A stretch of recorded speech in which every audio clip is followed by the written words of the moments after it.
एक घने जंगल में एक छोटी सी चूहिया रहती थी।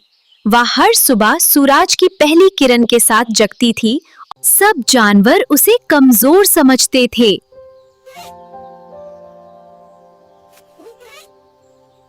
वो उस पर हंसा करते थे।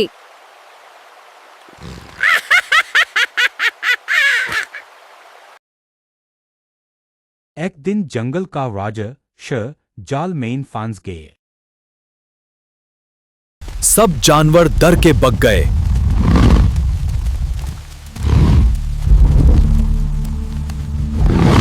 लेकिन छोटी सी चूहिया नहीं डरी।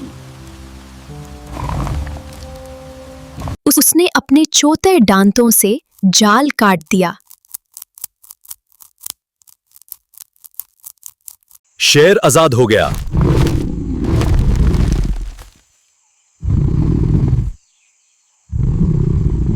शेर शर्मिंदा हो गया। शेर शर्मिंदा हो गया। सीख ये है, कोई भी चोता नहीं होता, मदद हर कोई कर सकता है।